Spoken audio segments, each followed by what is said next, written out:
Hello students. तो आज हम लोग डिस्कस करने वाले हैं क्लास 12 फिजिक्स के second chapter according to Pradeep कुछ numericals. Let us start.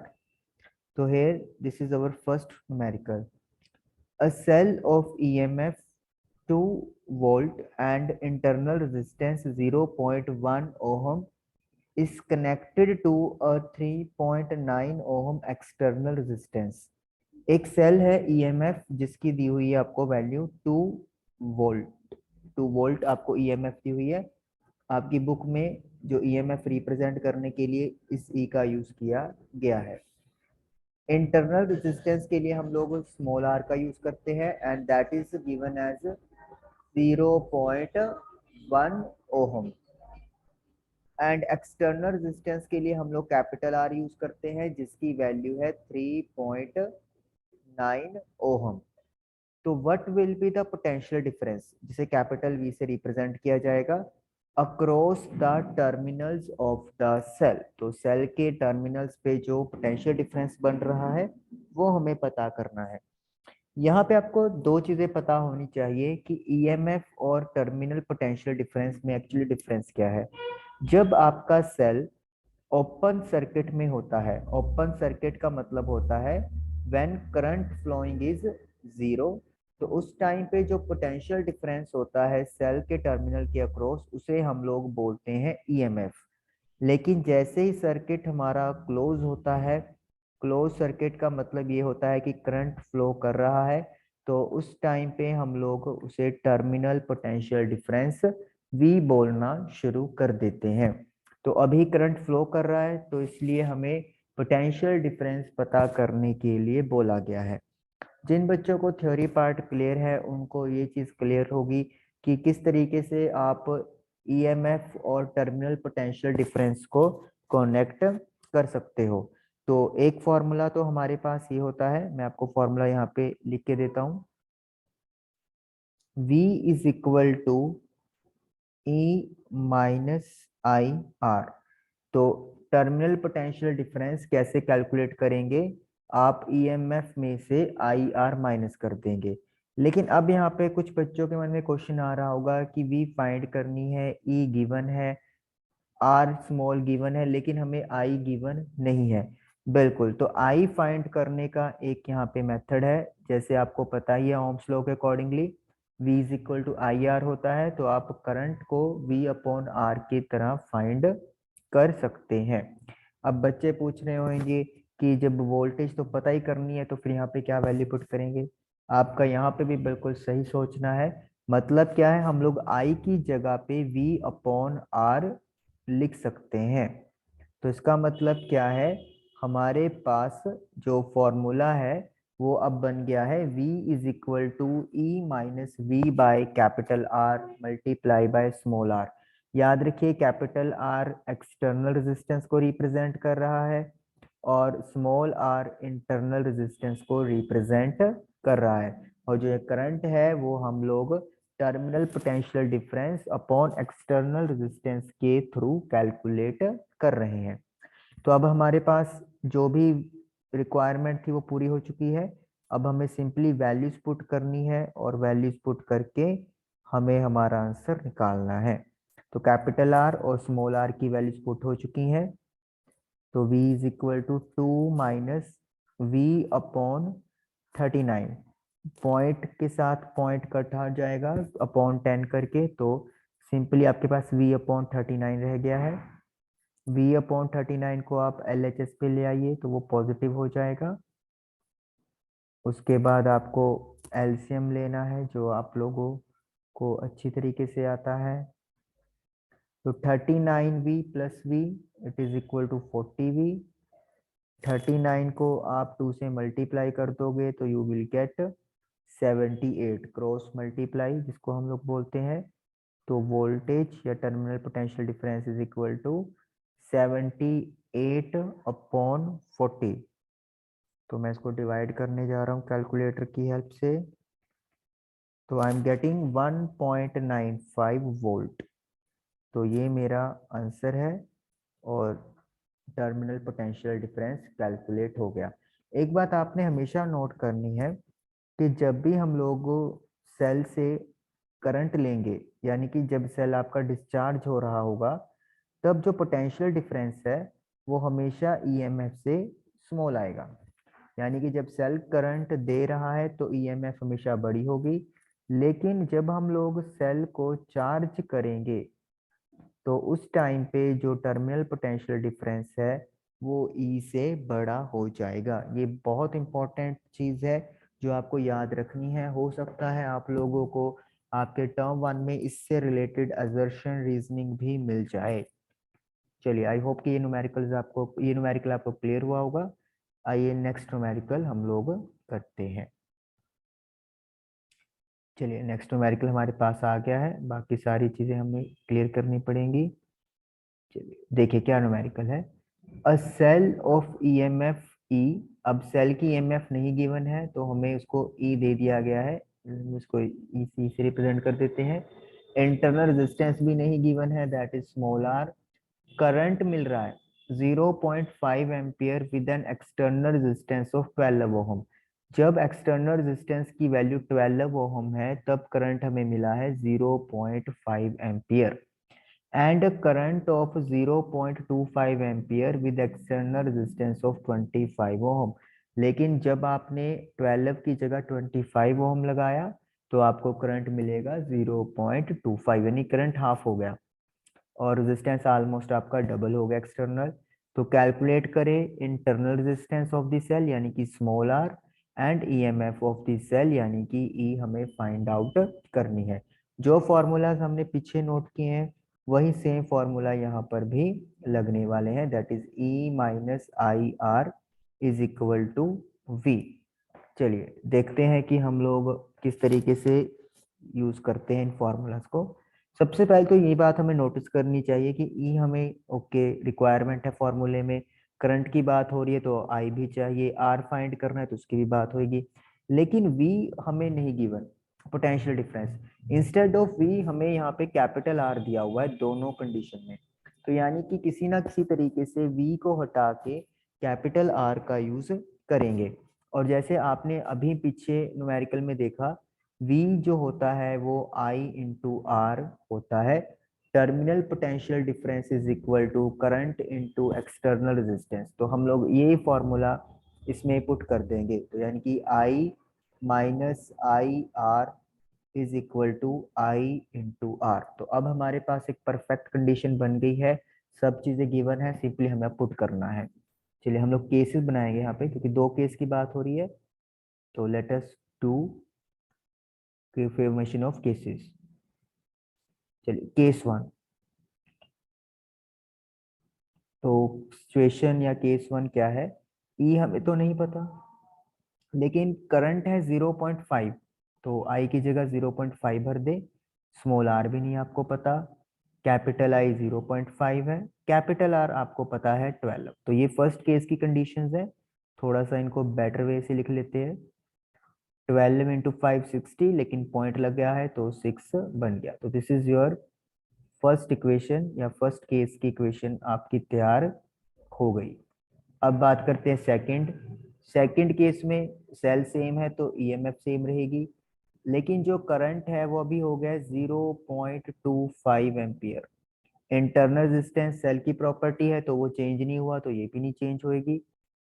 Okay, उसके बाद करंट है 0.25 एंड एक्सटर्नल रेजिस्टेंस की वैल्यू अब है 25। तो जस्ट लाइक प्रीवियस इक्वेशन इसे भी थोड़ा सा हम लोग बेटर वे में लिखेंगे, इनफैक्ट बहुत अच्छे तरीके से लिख लेंगे। तो अब आपको करना क्या है, इनकी मल्टीप्लाई 25 इंटू 25 625, तो 2 पॉइंट यहाँ पे आपके रह जाएंगे, तो ये आ गया।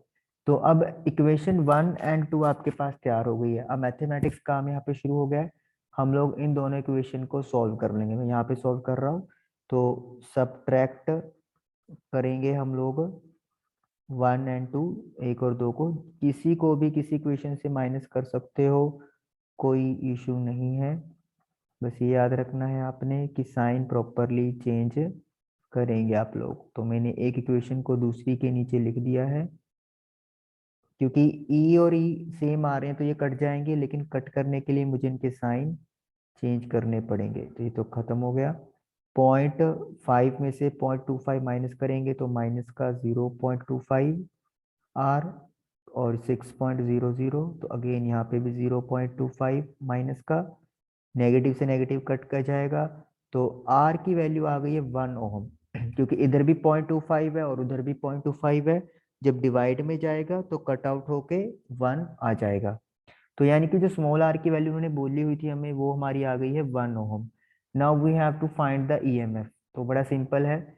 अब आर की value, put R is equal to 1 ohm in equation 1, तो फर्स्ट में पुट कर दे। तो ई माइनस 0.5 को 1 से किया 0.5, 6, और 0.5 उधर जाके हो जाएगा प्लस, तो you will gate 6.5 volt.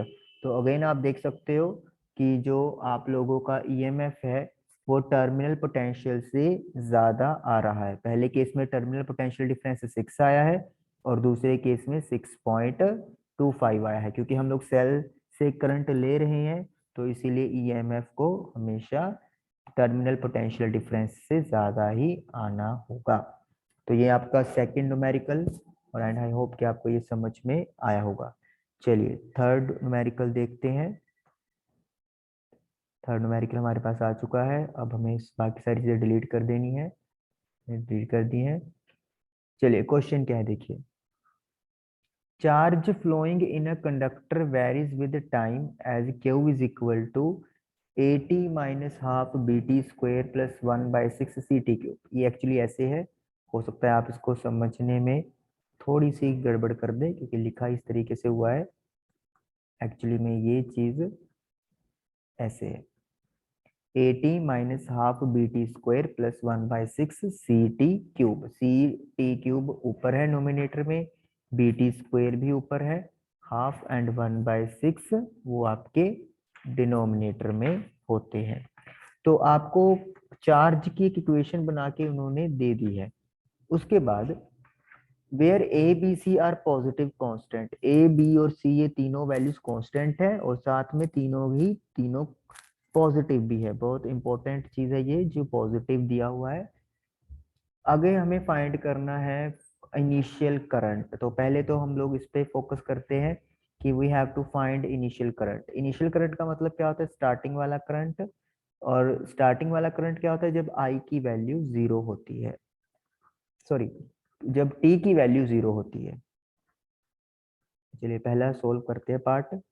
A T minus half B T square plus 1/6 C T cube. अब जिन बच्चों के पास मैथ्स है उनको थोड़ा समझना आसान रहेगा, लेकिन जिनका मैथ थोड़ा सा वीक है उनके लिए थोड़ा ट्रबल हो सकती है। करंट का फॉर्मूला जैसे आप लोग को पता है क्या होता है, D Q by D T. जब आप चार्ज का फर्स्ट डेरिवेटिव करते हो विद रिस्पेक्ट टू टाइम तो you will gate current.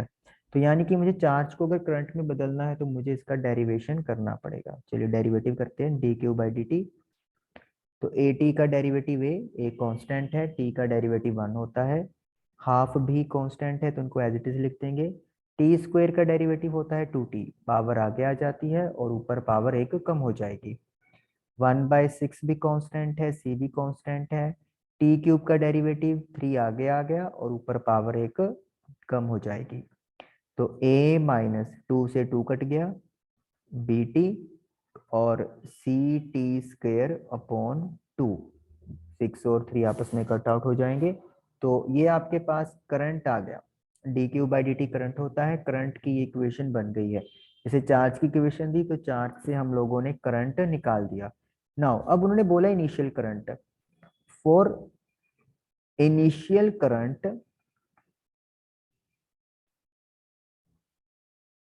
Put T is equal to 0। Initial current के लिए T को 0 पुट करें। चलिए, तो A तो अकेला ही है, इसमें तो T आ ही नहीं रहा। B के साथ T है तो उधर 0 कर दिया, 0 का स्क्वायर अपॉन 2। तो I is equal to A। तो स्टार्टिंग में जो करंट फ्लो कर रहा है वो है current is equal to A, जहाँ पे A एक पॉजिटिव कांस्टेंट है। तो ये इनिशियल करंट की वैल्यू आप लोगों के पास आ गई।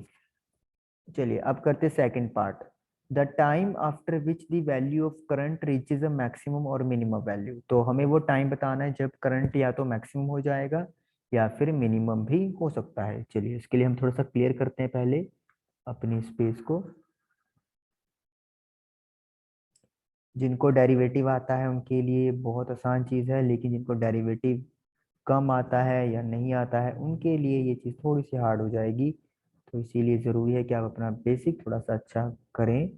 तो टाइम पता करना है। अब यहाँ पे भी मैथ्स का ही आता है।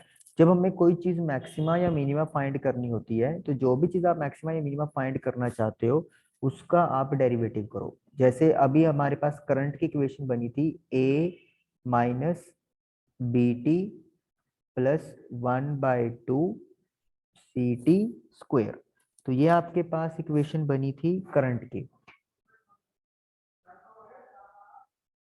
तो मैक्सिमा या मिनिमा पता करने के लिए आपको करना क्या पड़ेगा, पहले तो डेरिवेटिव पता करेंगे। चलिए मतलब हम लोग पहले चार्ज का डेरिवेटिव किया तो करंट निकला, अब करंट का डेरिवेटिव करने वाले हैं D I by D T.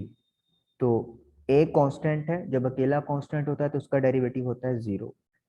B constant है, टी का डेरिवेटिव 1, हाफ सी कांस्टेंट है, टी स्क्वायर का डेरिवेटिव 2t। तो ये बन गया आपके पास minus B plus C T. तो D I by D T is equal to minus B plus C T. अब करना क्या होता है, मैक्सिमम मिनिमा के लिए आप लोगों को यहाँ से पहले वेरिएबल यानी कि टी की वैल्यू निकालनी होती है। और वो कैसे निकलेगी, put D I by D T is equal to 0। तो यानी कि minus B plus C T is equal to 0। तो C T is equal to B, तो T is equal to B by C. तो ये टी की value आ गई है बी बाय सी। अब मैक्सिमम मिनिमा चेक करने के लिए आपको डबल डेरिवेटिव करना पड़ता है। जैसे D I by D T first derivative है तो इसका डेरिवेटिव एक बार और कर देंगे। तो अब ये फंक्शन का डेरिवेटिव करेंगे, माइनस बी कांस्टेंट है तो इसका डेरिवेटिव 0, सी टी का डेरिवेटिव सिंपली सी, तो सी आ गया। अब अगर यहाँ पे टी होता तो हम लोग टी की ये वैल्यू पुट करते, लेकिन यहाँ पे टी तो आ ही नहीं रहा। तो यानी कि डबल डेरिवेटिव करंट का सी आया है, जहाँ पे सी क्या है, एक पॉजिटिव क्वांटिटी है। तो इसका मतलब क्या है, जो डबल डेरिवेटिव है वो एक पॉजिटिव वैल्यू बनी है। और जब भी डबल डेरिवेटिव पॉजिटिव क्वांटिटी बने, चाहे वैल्यू पुट करो चाहे ना करो, मतलब अगर उसमें कोई जगह ही नहीं है, तो इसका मतलब वो वैल्यू होती है मिनिमा, मिनिमम वैल्यू वो रिप्रेजेंट करता है। तो यानी कि जो उन्होंने पूछा है कि टाइम जिसके बाद करंट मैक्सिमा या मिनिमा हो जाएगा, वो टाइम है बी अपॉन सी। और यहाँ पे करंट क्या होने वाला है, मिनिमम होने वाला है। तो ये हो गया एक आपके पास सेकंड पार्ट। अब उन्होंने पूछा है मैक्सिमा या मिनिमा वैल्यू क्या होएगी करंट की। तो मेरे ख्याल से ये बहुत आसान है। जो टी की वैल्यू आई है वो आप इस करंट की इक्वेशन में पुट कर देंगे और जो भी आपका आंसर आएगा वो मिनिमम वैल्यू आएगा। चलिए पुट करते हैं हम लोग थर्ड पार्ट के लिए। सबसे पहले हमें इरेज करना पड़ेगा। तो हम लोग इसको इरेज कर देते हैं। चलिए तो टाइम की value B by C let us put. तो current is equal to A minus B, T की वैल्यू है B by C half C, और टी स्क्वायर है तो यानी कि बी का स्क्वायर अपॉन सी का square, A minus B square by C plus एक सी से एक सी कट गया तो बी स्क्वायर अपॉन 2c। अब आपको यहाँ पे एलसीएम ले लेना है 2c। तो ये बन जाएगा आपके पास ए माइनस 2b² प्लस b²। तो ए माइनस b² अपॉन 2c। तो ये आपके पास एक सॉरी सॉरी यहाँ पे 2ac भी आएगा, एलसीएम है ना 2ac। तो ये बन गया आपके पास 2ac minus b² upon 2c calculation है, ये आप अपनी तरफ से भी करेंगे तो आपको करेक्ट आंसर मिलेगा। मेथड यही रहेगा। और ये करंट की कौन सी वैल्यू आ रही है, दिस इज मिनिमा वैल्यू। और वैसे भी आप देख सकते हो, जब आपने अगर याद हो तो पहले पार्ट में हमने करंट की वैल्यू निकाली थी I इज इक्वल टू ए, और अभी जो करंट की वैल्यू निकल रही है वो निकल रही है आपके पास 2ac minus B square upon 2c। मतलब जब आप इसको सिंगल सिंगल वैल्यू के नीचे रखोगे तो ये बनेगा a minus B square by 2c। तो यानी कि a में से कोई चीज़ माइनस हो रही है, तो ऑब्वियसली है जब आप a में से कुछ माइनस करोगे तो वो a से छोटा ही जाएगा। तो यानी कि this was your maximum value थी, और ये वाली अब आपकी मिनिमम वैल्यू हो जाएगी। तो इस तरीके से ये न्यूमेरिकल आप लोगों का डन हुआ। आई होप कि आपको ये तीनों न्यूमेरिकल समझ में आए होंगे। Thank you.